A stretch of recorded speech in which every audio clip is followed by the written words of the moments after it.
En este vídeo vamos a explicar cuáles son las funciones vitales de los seres vivos: la nutrición, la relación y la reproducción.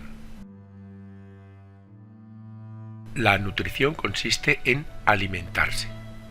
La relación en poder relacionarse con los otros seres vivos o con el medio ambiente que les rodea. Y la reproducción en perpetuarse.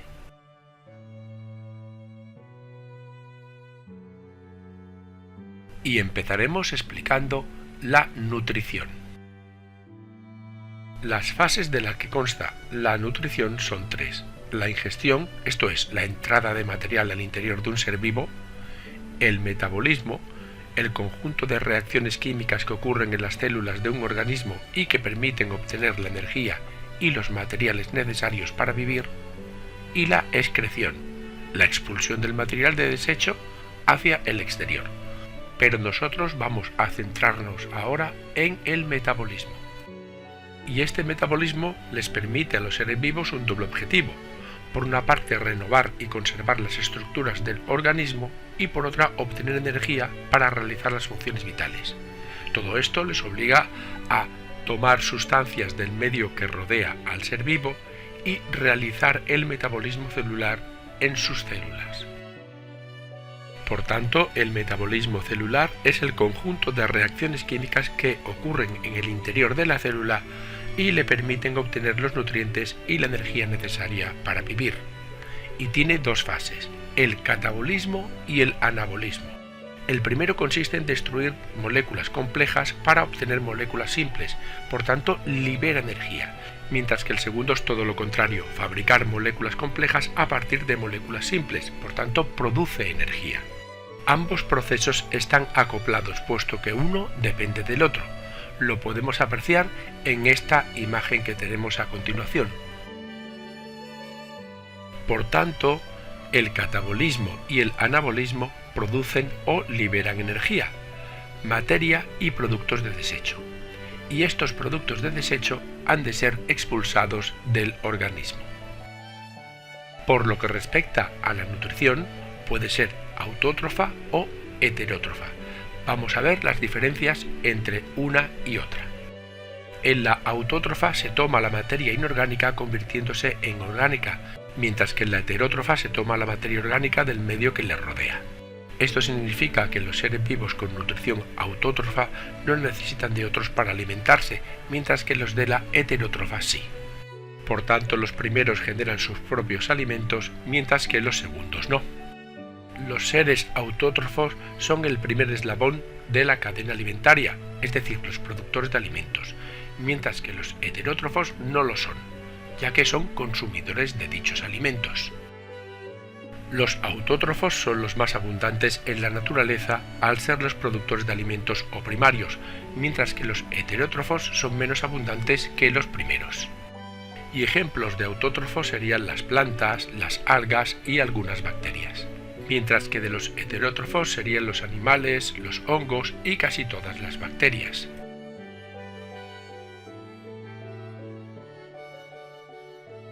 En la segunda parte del vídeo explicaremos en qué consiste la relación de los seres vivos.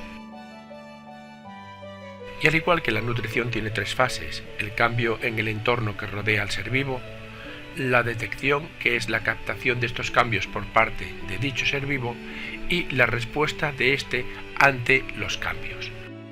Y en concreto nos vamos a centrar en la detección mediante los receptores. La función de la relación tiene por tanto un doble objetivo: detectar los cambios en el medio y responder a dichos cambios. Y estos dos objetivos les permiten interactuar en el medio en el que viven. Por tanto, los cambios en el entorno se les llama estímulos, y estos estímulos son captados por células especializadas llamadas receptores. Y a estos estímulos les dan los seres vivos dos tipos de respuestas: el movimiento por una parte y por la otra la producción de hormonas que generan cambios de funcionamiento o de comportamiento. Y todo ello lo hacen mediante una serie de receptores que captan estos estímulos. Los fotorreceptores captan los estímulos lumínicos transmitidos por el aire o el agua, como la vista o las plantas cuando hay luz. Los quimiorreceptores captan los estímulos químicos producidos por sustancias disueltas en el agua o en el aire, como el gusto o el olfato. Los mecanorreceptores captan estímulos mecánicos como vibraciones, contacto o presión transmitidos por el aire o por el agua, como el tacto. Los termorreceptores captan los cambios de temperatura y, finalmente, los nociorreceptores captan los estímulos potencialmente dañinos para el ser vivo.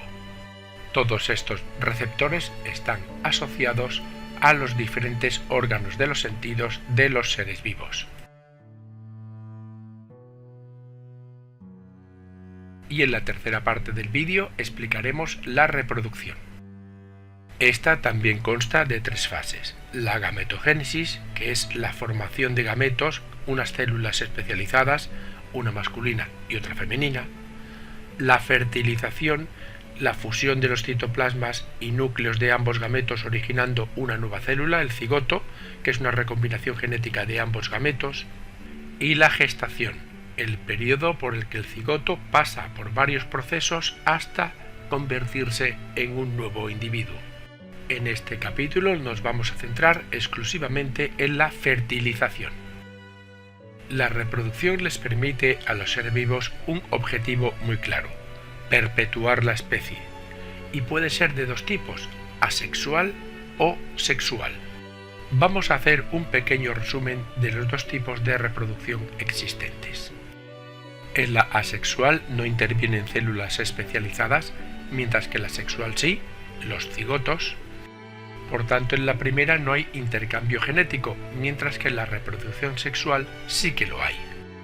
En la sexual, los descendientes son idénticamente genéticos a su progenitor, esto es, son clones, mientras que en la sexual no, es una mezcla de los genes paternos y de los maternos. Y ejemplos de reproducción asexual sería en todos los organismos unicelulares y en algunos pluricelulares, mientras que la sexual ocurre en casi todos los organismos pluricelulares. Resumiendo, en la reproducción asexual no intervienen células especializadas, no hay intercambio genético, los descendientes son genéticamente idénticos a su progenitor y sucede en todos los organismos unicelulares y en algunos pluricelulares.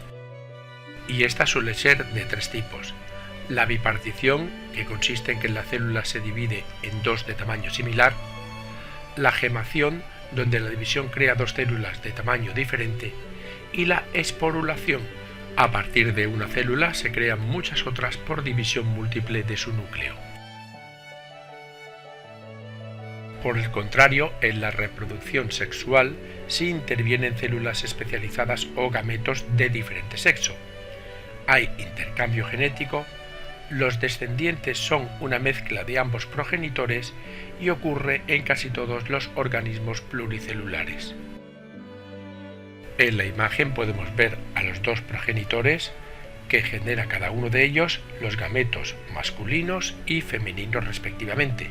La unión de ambos forma el cigoto y esto dará lugar con el tiempo a un individuo hijo de los 2 progenitores.